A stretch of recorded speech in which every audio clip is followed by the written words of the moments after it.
is that it's shoulder to shoulder, that it's co-working. And I found some of the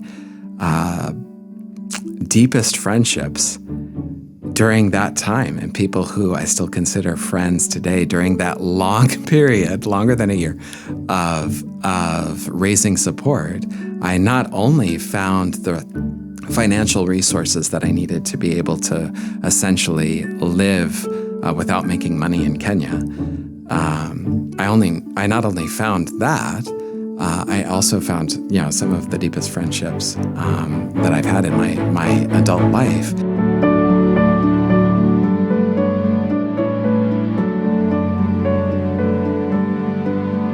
Welcome back to this episode of Theologically Driven. Today we have on the podcast Jeremy Pittsley to talk about missionaries raising support to go to the field, networking, and other resources for those interested in missions work around the world.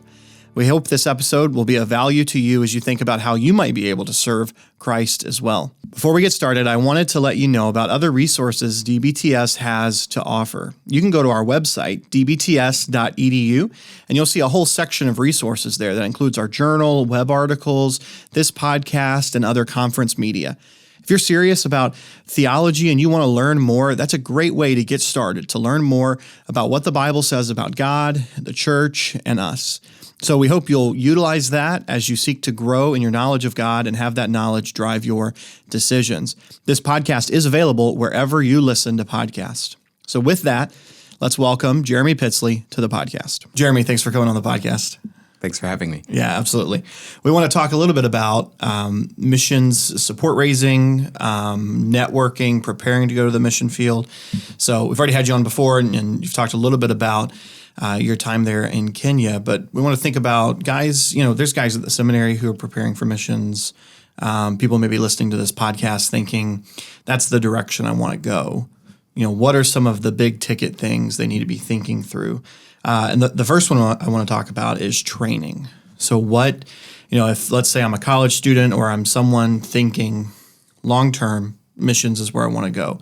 What types of training should I be looking at? What's kind of the pathway to get the training I need? Yeah, I think obviously I'm a seminary prof, so I'm gonna promote the usefulness of the Master of Divinity. That's the typical pastor's toolkit, and while it doesn't cover everything, you don't want to be 10 years down the road thinking, I wish I had gone to seminary. It's a lot harder to unplug, especially from a international or cross-cultural situation, to get further training. You want to be able to say, I know this wasn't covered in seminary, right, and to be able to go from there, or to be able to use resources that you found in seminary that will point you back to the scriptures and guide you. I actually had a friend, a member of the church in Nairobi, who was an airplane mechanic, who was eager to do that kind of work. He was doing excellent work as an airplane mechanic, but the more that he got into the scriptures, the more he became a fruitful member of our congregation, the more he wanted to pastor. And so ended up having to unplug from what he was doing in Nairobi to return for training. So it's something that can be, the MDiv covers a lot of ground and can be very useful. If you're thinking that you may end up in leadership development or ministry training, then you can go further than that. But that at least will provide a launch pad. Yeah, I think this illustrates a bit of a difference in mindset sometimes. So I'll hear a common thing is, well, I'm going to missions. Number one, I want to get there as quickly as I can. And, number two, I won't need all of that. So there are faster tracks now. You could do an MA in missions or something like that. There's specific training schools that are really focused on cultural training, but they give you a little theology. And it's like, well, that's enough. I'm good. Sure. Have you come across that in your time? I think an analogy that applies, I think I picked this up from a book on missions. that there's a difference between urgent and frantic. The need is urgent. Nobody's saying differently. But if you arrive at the fire with a leaky bucket, you're not really going to be all that much help. And we can appreciate your heart, but at that point, we really want you to be able to carry a load of water to the urgent need. So being frantic means that you're not really thinking things through. You're not approaching this with a plan. Being urgent, you see the need. And we're listening today in chapel to a guy who was just talking about the seminarian's life of studying at 3 a.m., whether you're getting up that early or staying up that late.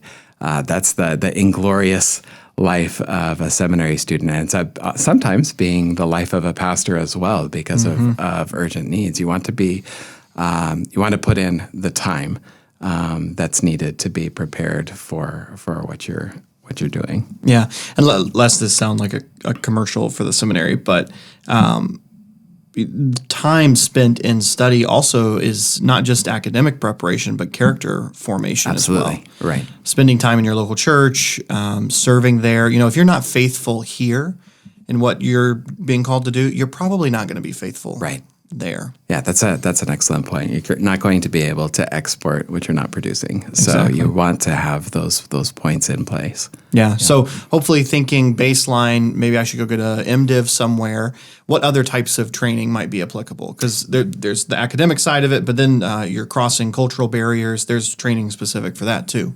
Sure, and we did some cross-cultural training, so I can only speak to my experience, and it was invaluable. I can't count the number of times that my very limited cross-cultural training ended up being part of my ministry to other people while I was there in Kenya. Like we had a week or two of a crash course of cross-cultural training that over the next decade I was quoting and citing, and the memory stayed fresh because I kept thinking of specific things, specific lectures in that 2-week period. Now that's obviously quite short, and that wasn't field specific. We did several months of language training, and that's not going to be sufficient for many fields. So field specific really is going to be field specific. You have to think through, what am I going to need for where I am going? And you'd want that whether you're going to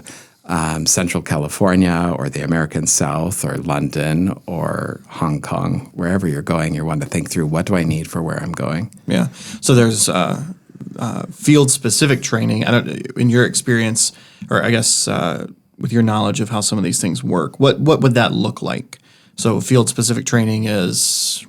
What? You want obviously you want language. Okay. Whatever is necessary for your field. In my experience, so we went to Kenya, which is English speaking, and the level of English is quite fluent. Our pastors preached in English and generally would feel at least as comfortable in English, if not more comfortable than any other language. And those are our Kenyan pastors. So a 3-month crash course in Swahili was sufficient, got us through, and certainly there would have been opportunities that we would have had if we had spent the time necessary to become fluent. But the ministry that I had didn't need that. Right. So it essentially would have been performative, just doing it to do it. Right. But that is going to be the exception as far as opportunities worldwide. You're going to want to spend time in language. And don't undersell the importance of some sort of culture acquisition training. You want tools to prepare you for the uphill battle. And that, I think, is something that we experienced. You want to know the physical ramifications of culture shock. That's a real thing. That's it's a physiological thing. Your body is burning more glucose because you're making all of these choices that had become rote for you. It's like you're growing up again. And not only is it a physiological drain, you're also being humiliated because you are a functional adult in your home culture and you're becoming a child again. You don't know how to do anything. And it's like you're an 11-year-old who has to learn all of the adulting of the teenage that you typically learn in the teenage years. You have to learn that in a new setting with a new set of expectations. And depending on where you go, the people that you're with may be more or less familiar with outsiders. And so those who are not familiar with outsiders are just looking at you exactly like you're a 4-year-old in a man's body. And that's draining, emotionally draining, that humiliation. Of course, it's good for character. The Lord teaches you through that, but that doesn't make it easy. So you need to be prepared for those things, and nothing is going to take away the sting. But if you're ready for it, that will make a big difference. Yeah. Good. Any other types of training to look for? Nothing that comes to mind. And different places will be different. I mean, you mentioned language training. I mean, language training could take 2 to 3 years depending on the context. So just being prepared, knowing about where you're going. I mean, some folks they'll go to one area, you learn a main language, and then they're moving further out to an unreached people group. Now you have to learn a second language, Right. So there's a lot that can go into it. And just being prepared and, because it takes time. Some of the language training can even be informal linguistics, depending on the field, where you learn what you will need to be able to reduce an unwritten language to writing, so that the scriptures can be in their language, and that's deep frontier work, but that's where some of the hardest work is. All of the easy jobs are taken. Yeah, absolutely.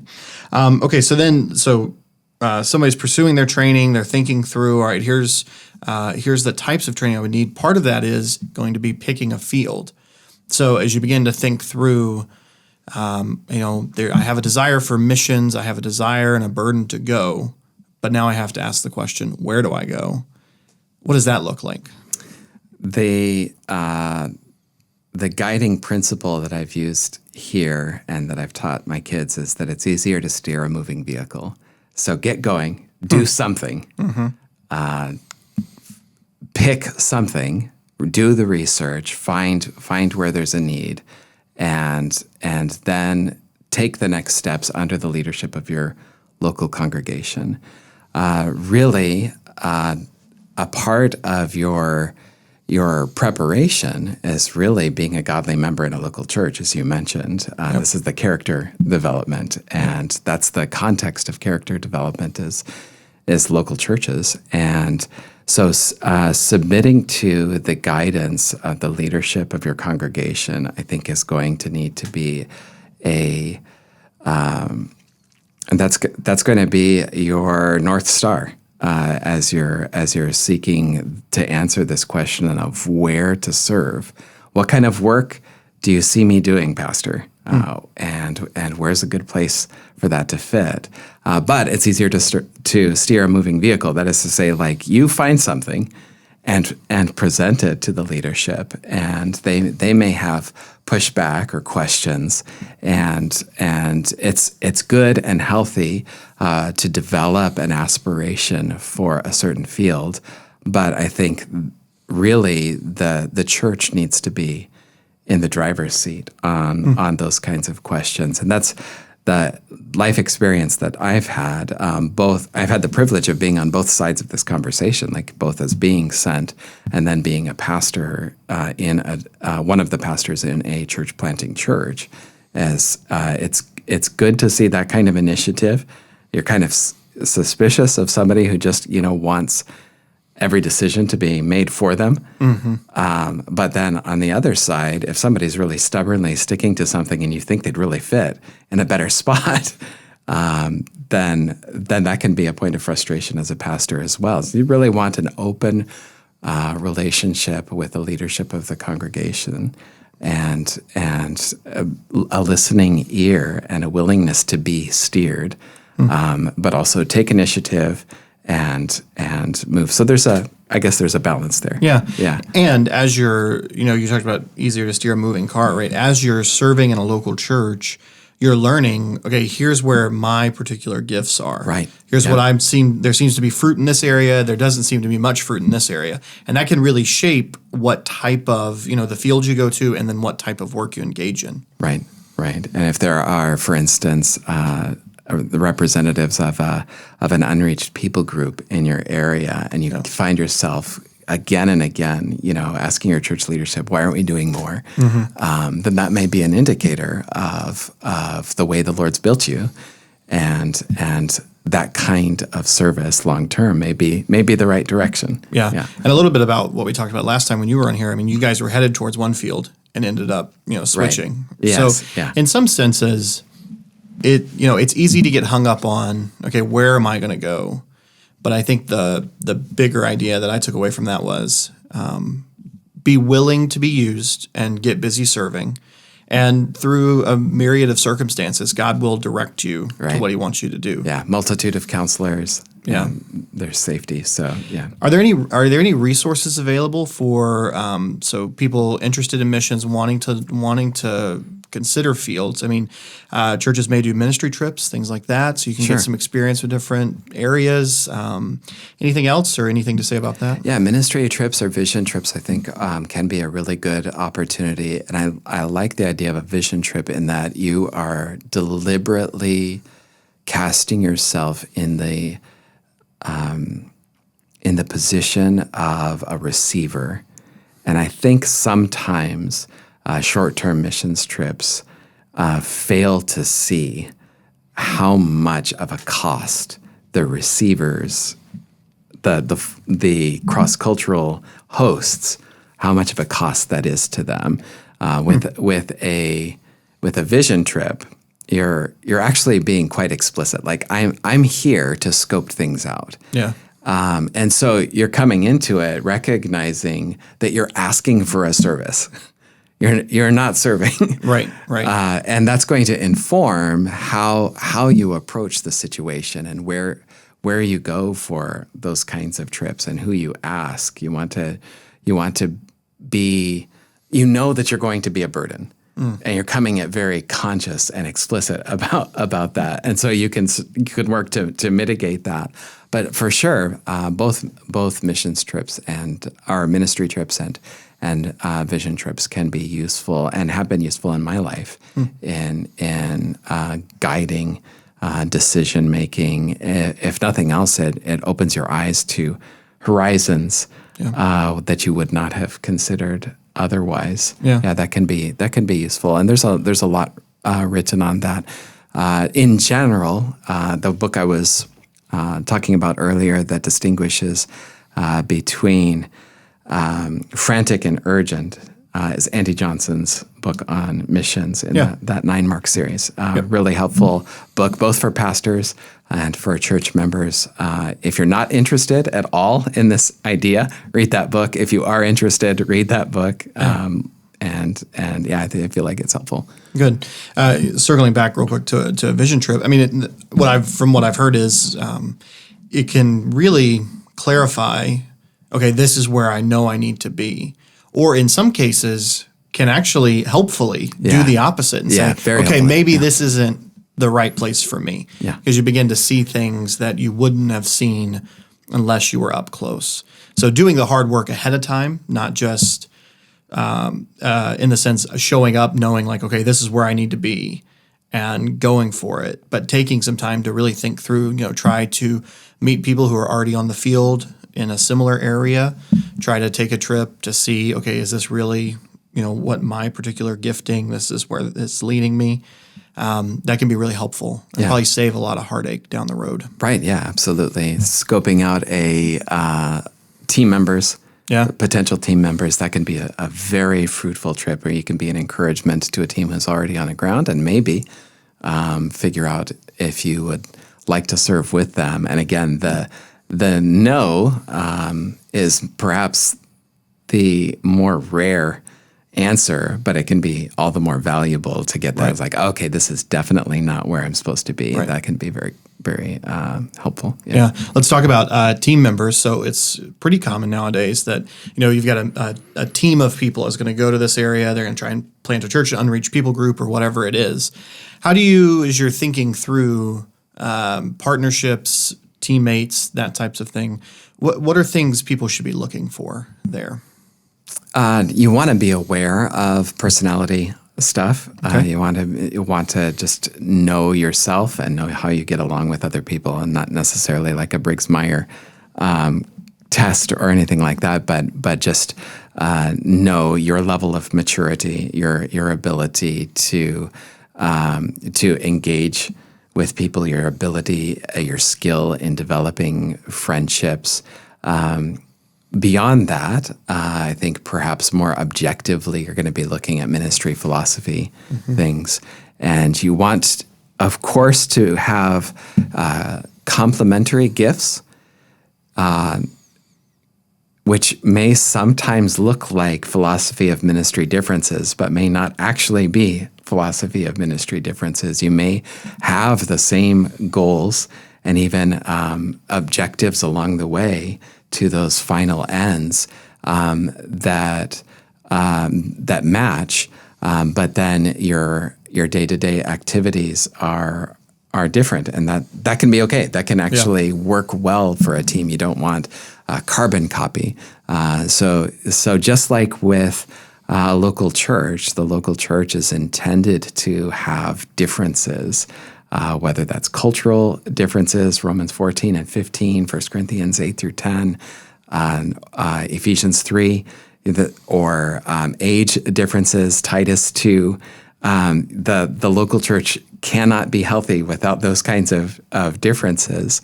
And I think there's going to be differences on a church planting, cross-cultural church planting team as well. Yeah.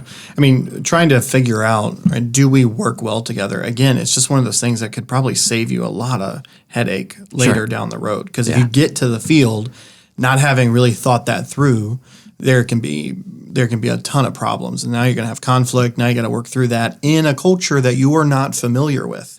Whereas if you had taken the time to try and think it through ahead of time, it would have been better. And just being frank about your own limitations, about your ability to flex with people's different personalities can be useful. Yeah. Good. Yeah. Another thing that similar to team building, trying to find teammates and that sort of thing, is going to be networking and support raising. Yeah. So this, after your training, there's usually a good year or so, depending on who the guy is and how networked or well connected he is. But what are some things here that guys need to be thinking about? So in my experience, I feel like I had a little bit of a difficult sell. The network of churches that I grew up in was not typically a church network that emphasized theological depth. And the academy, far from being a tool for the church, which I think is the right way to think about it, is an enemy of the church. And so I had an uphill battle in just convincing people that training pastors was a good idea. In addition, as a guy who has, been most at home in a classroom for my entire life, convincing people that I was the right guy to send was also a process. And I ended up adopting a form of support raising that really centered on relationships, really centered on building friends. And sometimes you have, I think there's even a book called Friend Raising, as opposed to fundraising. Yep. And I don't know that book, but I like the title. And you actually do see that in Colossians chapter 4, that one of the functions of these lists of names that you find at the end of these New Testament epistles is that it shows you that the mission was accomplished through trusted networks of workers, of co-workers, right, of friends. And one of the things that characterizes the special kind of joy, the treasure of friendship, is that it's shoulder to shoulder, that it's co-working. and I found some of the deepest friendships during that time, and people who I still consider friends today during that long period, longer than a year, of raising support. I not only found the financial resources that I needed to be able to essentially live without making money in Kenya. I not only found that, I also found some of the deepest friendships that I've had in my adult life, and that's the joy of friendship, is that it's shoulder to shoulder. You're putting your shoulder to the task. You've got one pastor over in California or Virginia, and you're also pastoring in a very different context, but people are people, right. And pastoring in that sense is pastoring, and so you have the joy of co-working in the gospel in different quarters of the Lord's vineyard is just a treasure. So I emphasized a lot of relational church support raising, so developing relationships. And you really do want to get to know the pastor. You don't want to find the wealthy members of a congregation and do all your support raising there. But our support raising is very church focused. Yeah. And so it would believe that the church plants other churches. The church is what accomplishes the mission. It's both the vehicle for the mission and the goal of the mission. And so we wanted to develop these partnerships with churches. So we were getting to know pastors and hanging out with them and being in church services with them, even if I'm not preaching, hearing and listening and benefiting from their preaching, and showing up for church work days and, raking leaves and those kinds of things, just getting to know people. And that helped for us. And that could be frustrating for mission agencies, because they might want to see you in a new church every week so that you can get those partnerships. And there can be benefits to that approach, kind of a shotgun, buckshot versus a deep impact kind of approach. And that has its benefits for sure. But that's not where we ended up. Yeah. A couple of follow-up thoughts on that. Have you seen a trend recently? Maybe not recently. Maybe this goes back forever, but where people, instead of it's like, okay, part of my support comes from churches, but then there's another part of my support that's kind of individual. Maybe it's business owners who I know or things like that. Have you seen that growing? Has that always just been that way? Thoughts on that? Yeah, I think it is. It has historic precedent in American missions. The Northern Baptist Convention was often raised through missionary societies that were gatherings, yes, of pastors, but also of wealthy businessmen who were interested in contributing to the mission directly. And then typically what characterized the Southern Baptist churches was collecting from among the churches into a pot and then using that to send out missionaries. I don't think that there's necessarily, it's not like sinful either one of those approaches. But I think from my perspective, even in my experience with folks who would have gone with a convention approach, they always wanted to invest in relationships with local churches, plural, developing a genuine sense of partnership. Prayer is not merely a performance; it's operationally necessary. Yeah. And so you really want people to know your ministry so that they can pray for you. And there's a world of difference between this is the guy who showed up for the Saturday morning prayer breakfast and then stayed for the church work day afterward. And I know this guy. I talked to this guy. I hammered nails with this guy. And so I'm praying for him because he's in a very different situation right now. And that matters because prayer is the real thing. The Lord works in answer to prayer. So you want those relationships, and you want them to be. I feel like the lion's share of the support ought to be from local churches. Yes, wealthy contributors or interested family members can support you, but concentrating on raising support through partnership with local churches keeps the focus on what it ought to be: churches planting churches. Yeah. And when you have a wealthy individual, his interests may be in the right place. He may buy in to churches planting churches, or he may not. I mean, he may have some other focus, but I think the churches are by definition interested in the planting of other churches. So centering your support raising there, I think, is the wise strategy. Yeah, because the danger can be, this church has got here's a list of 60 missionaries we support or something like that. Sure. But then you haven't seen any of them or Yeah. heard from any of them Yeah. in 8 to 10 years, And I think focusing on churches planting churches and then the quality of the relationship, Absolutely. right? Like what you're talking about, it really is a partnership, right? It's not just we write a check every month and we're good, right? Yeah. We don't just phone it in.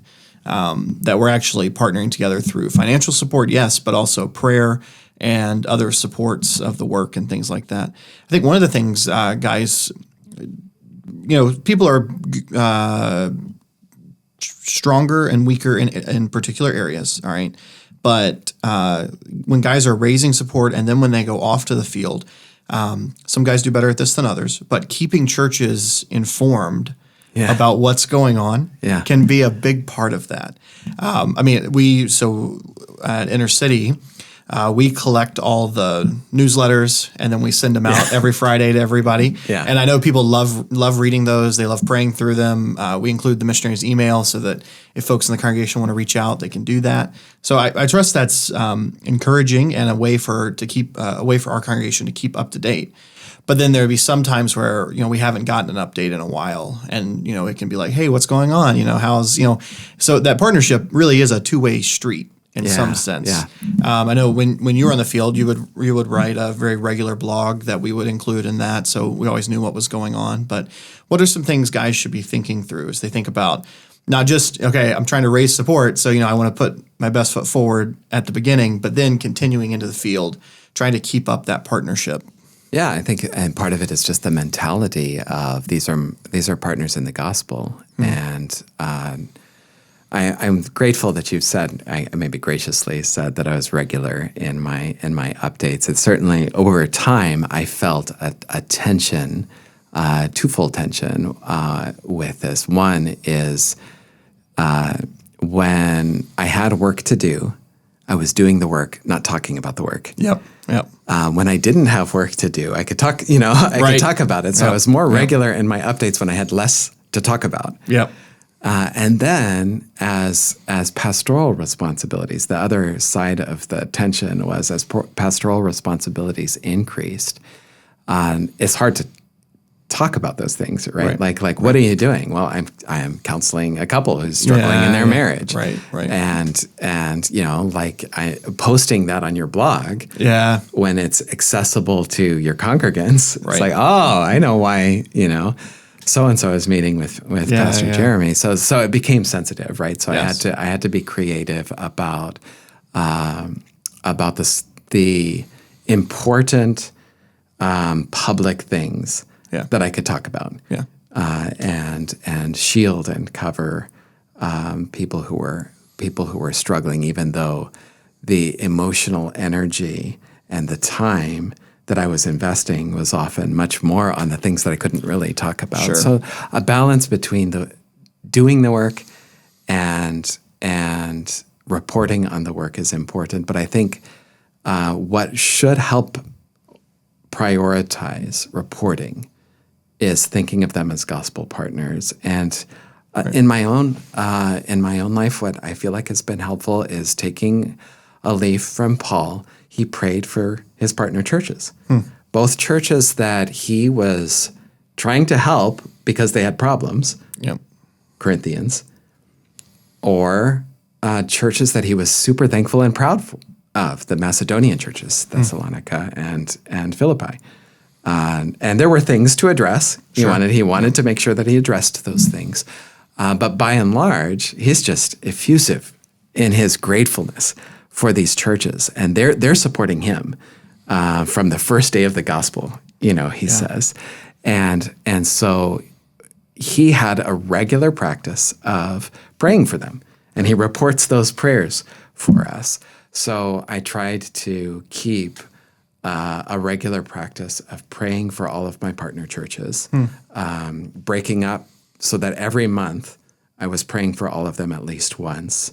And when I would go back, there was a partnership. There was a mutual exchange of prayer requests. It wasn't just me saying, here are my prayer needs and here are my financial needs. It was, how can I be praying for you? A couple of things that I can write down so that in the coming months when I'm back in Kenya, I'm still maintaining the relationship, even if they're not aware of it. I'm praying for them, right, and keeping them before the Lord and keeping myself conscious of this dear congregation of believers who are keeping me where I am. Yeah, oh, that's great. That's helpful. I should be careful to make. I don't want to make it sound like what I was saying was if you don't send a weekly email, you're outside of the will. So yeah. That's not what I meant. But just emphasizing the partnership aspect. You want to be informed and praying for each other and know what's going on. And so that's great. I love that. Well, thank you, Jeremy, so much for coming on the podcast and talking through this. If anybody's listening and they're wanting to know more, our seminary does offer training. And then this is a great place. I mean, I think through the ministry of our church, we have a lot of guys come through the seminary who are interested in missions because this is a great place to learn about that.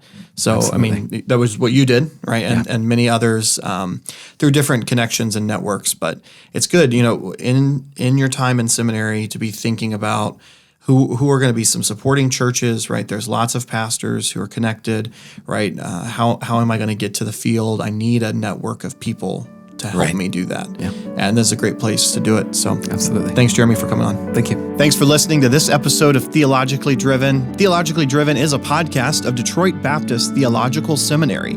If you would like to learn more about our seminary, you can go to dbts.edu.